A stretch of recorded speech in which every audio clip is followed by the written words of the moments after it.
In 1920, the streets of Boston were full of people, thousands of them.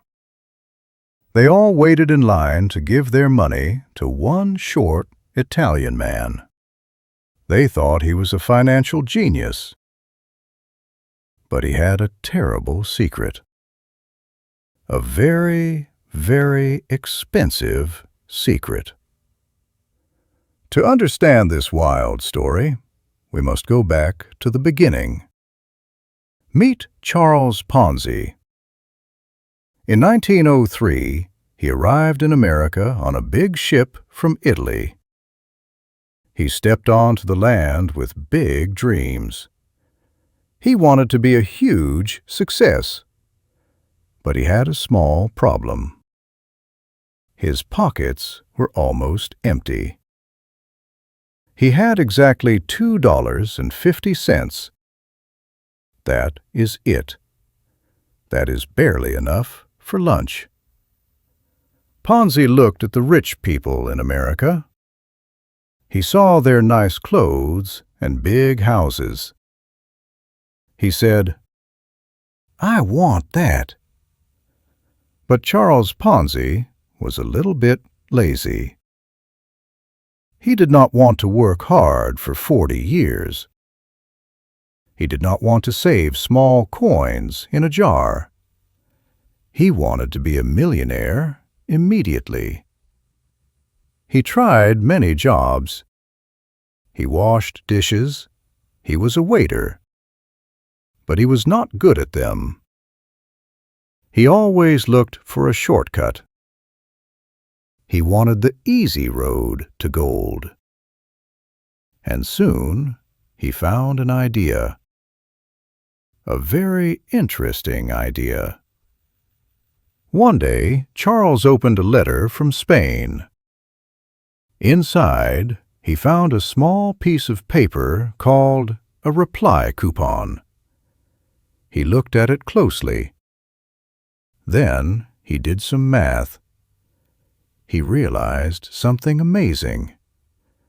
This little paper cost very little money in Europe, but it was worth much more money in America.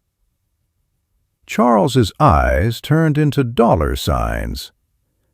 He realized he could buy the coupon for 1 cent in Spain and trade it for 6 cents in the USA. That is a huge profit. It was like magic. He thought, "I am going to be the king of the world." So he opened a small office in Boston. He called his company the Securities Exchange Company. That sounds very professional, very fancy. He told everyone about his great plan. He said, "Give me your money. In just 45 days, I will give you a 50% profit." This was crazy.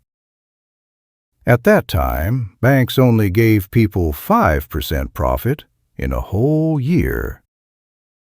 Charles promised 10 times that amount in just a few weeks.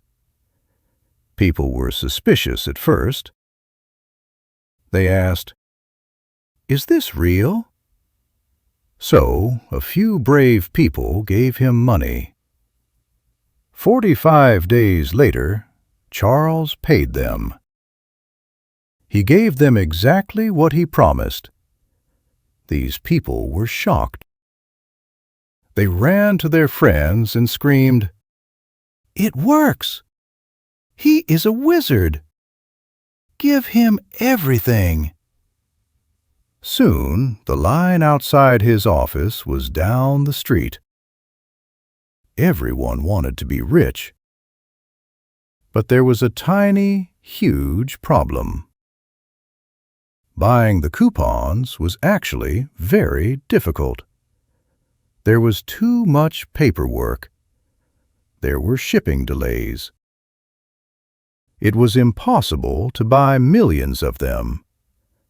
So Charles made a choice. a very bad choice. He stopped buying the coupons completely. He did not buy a single one.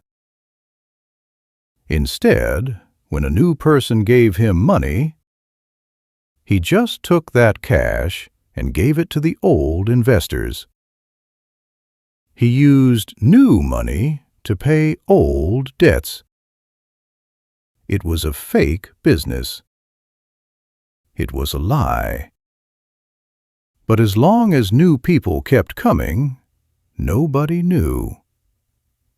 Charles became rich very fast.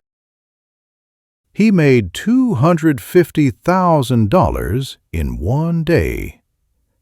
He bought a giant mansion with air conditioning. He bought a beautiful blue car. He wore the most expensive suits in Boston. He walked down the street like a hero. People cheered for him. He probably looked in the mirror and said, "I am a genius." But math is a cruel enemy. To keep the game going, he needed more and more new people every single day. It was a ticking bomb. Then trouble arrived. A local newspaper called the Boston Post started watching him. The reporters were smart. They did the math. They realized that there were not enough coupons in the whole world to make this much money. It was impossible.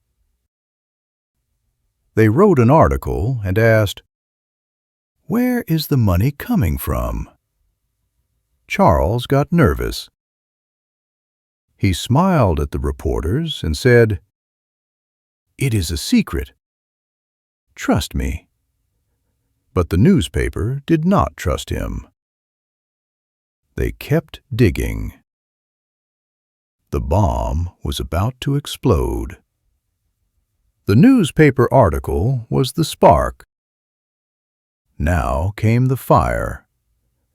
The police and government agents finally decided to visit Charles. In August 1920, they marched into his office. They did not want to buy coupons. They wanted answers. They demanded to see his business books. Charles tried to stay calm. He surely smiled and said, "No problem." But inside, he was sweating buckets. He was terrified. He knew the truth. The agents opened the books and started to count. They used simple addition and subtraction. And the result was shocking. It was a disaster. The agents discovered that Charles owed the investors $7 million. That is a mountain of cash. Then they looked for the money to pay it back. They checked his safe. They checked his bank accounts. They checked under the rug. They found nothing. Well, not exactly nothing. He had a little money, but he was millions of dollars short. The genius business was just a trick.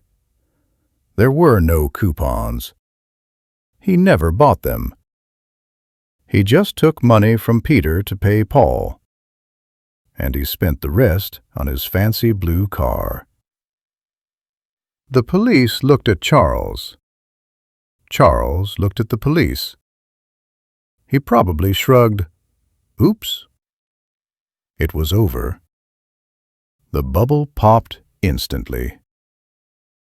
The police put handcuffs on him. The man who wanted to be a millionaire was actually completely broke. So Charles went to prison, obviously. He spent years in a jail cell thinking about his mistake.